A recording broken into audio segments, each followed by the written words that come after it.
Hey guys, it's me. I'm back. If I don't forget to cut that out, sorry for the long wait.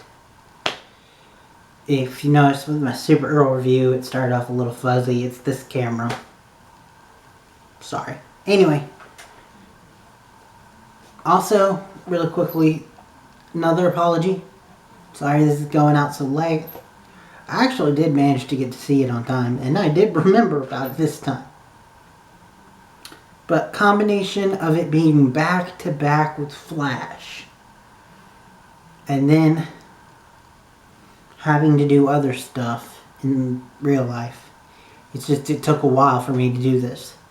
So for your sake and mine, I'm going to try to truncate this review so it's not really long like Supergirl was. But yes, I am here to review Legends of Tomorrow. And if I've got the angle right, you can see my buddy Firestorm over here helping me out. Anyway, let's actually get to it. This was a cool episode. It was one of their more humorous, in my opinion. And I liked it. Because the story was all about, well, main story was all about Rip. Rip is back, but he thinks that he's a film director. A wannabe film director in film class. And his best buddy is the one and only George Lucas. Which was weird. But it actually manages to tie into the actual plot. And I just want to say this really quickly. But he looked a lot like young George Lucas looked a lot like internet's own Steve Zaragoza. Think he's still with SourceFed? But anyway, that was just a quick little side note observation that I made. He looked a lot like him, to the point where I thought it was him at first, but then I realized no, it's not. It's not Benjamin Franklin Time Traveler, if you get that reference. But so, they go to try to find the Spear of Destiny. And they find it with Rip. But apparently the Legion of Doom, which in this universe is named after the Hanna-Barbera team, go figure. And so that all happens. And they're both going after him. And there's fight. And basically we get to the point where they get the amulet. The dreaded amulet from the season finale. But they don't have Rip. Which this whole entire episode, Sarah just constantly beats herself up for it. Especially towards the end. But we're not there yet. So they go to realize that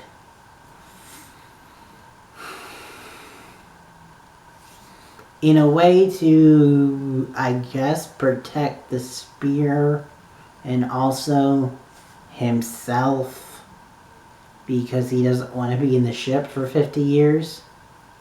We find out that what really happened with Rip was he grabbed the Spear and then he touched the time drive itself, which sent him back in time and reworked his mind so that he actually thinks that he's this guy. But his real memory is seeping in on him. That's why he created the movie, which is their life.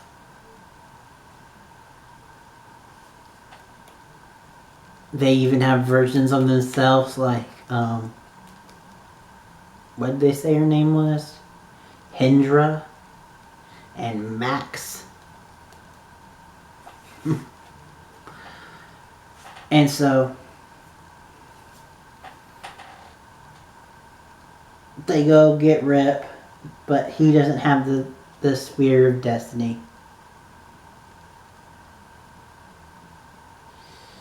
Well, what they basically find out is Rip, before he stopped being Rip,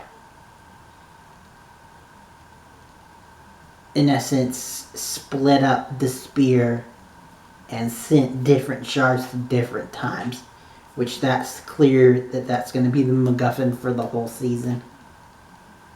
Which, it's interesting that I use that word MacGuffin, because he actually refers to it as a MacGuffin in the as the MacGuffin for the movie. And so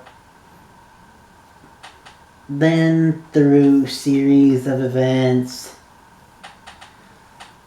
basically find out that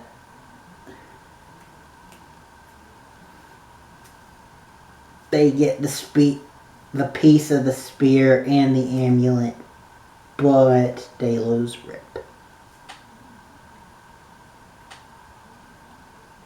And that's a semi-win, because they're clearly going to torture Rip when he himself doesn't even remember anything. Even though he tries to remember and is just faking it, doing a bluff for the bad guys. Even trying to use a prop gun. Which was funny to see. And then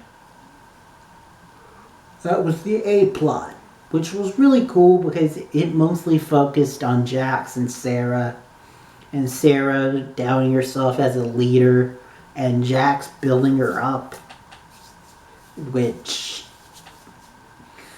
I bet you, I don't know for sure, but I bet you out there somewhere, the Fire Canary ship was born. Because there seemed to be a little bit of sparks. No pun intended. B plot. Because that was all the A plot. The main plot, which was cool. But then the B plot was interesting because the B plot focused on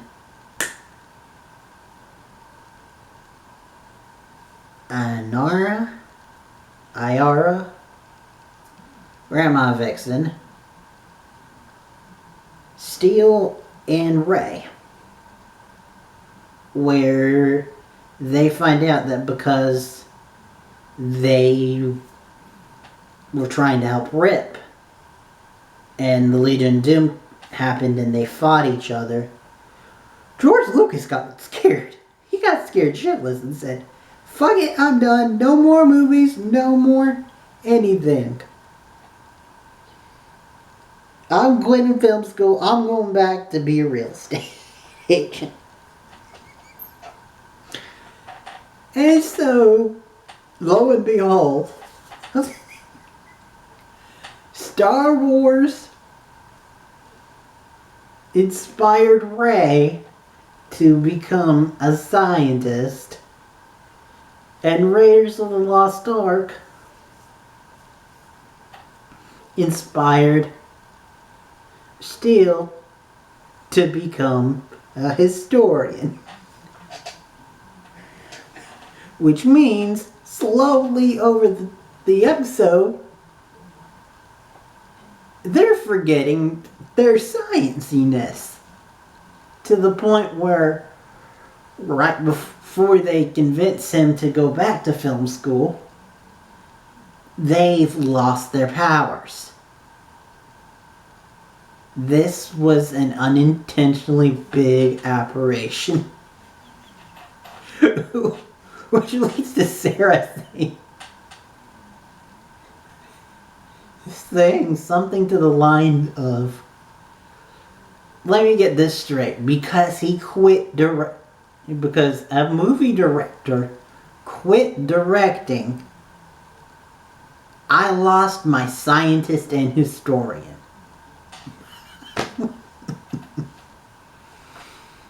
But in the end, they do convince him. The reason why I'm laughing is because I remember how they were convincing him. Ayara actually came up to him and said, "You're our only hope." And then the climactic scene involves a trash compactor.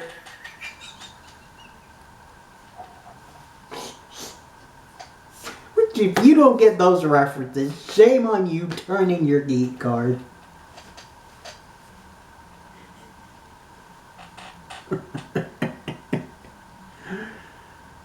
And then, if that wasn't enough, and that wasn't big enough, we have the C plot. Yes, there is a C plot, because there are two characters that are conveniently missing from this whole thing. Stein and Rory. Because Stein catches Rory talking to an imaginary Stark. And first, Stein says, this is just your body talking back to you, you're in grief, you're also getting emotions for the first time. And he's like, no, there's something really wrong with me, you're a doctor, fix it. And so they go back and forth, they find out that the Time Masters put something in Rory's brain. But then they end up finding out that that had nothing to do with the Stein thing. And that Stein is just his old self conflicting with his new self.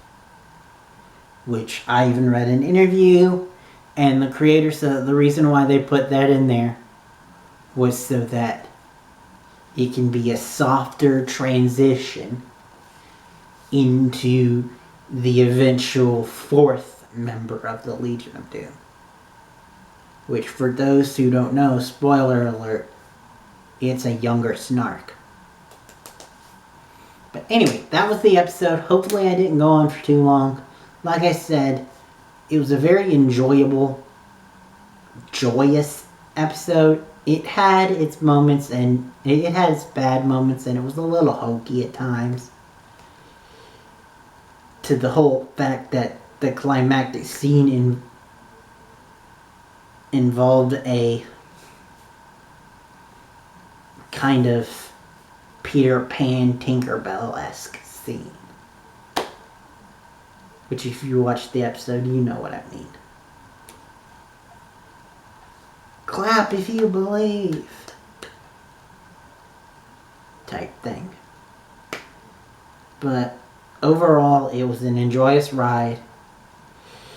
I will see you guys tomorrow, because I think I'm going to start reviewing Arrow.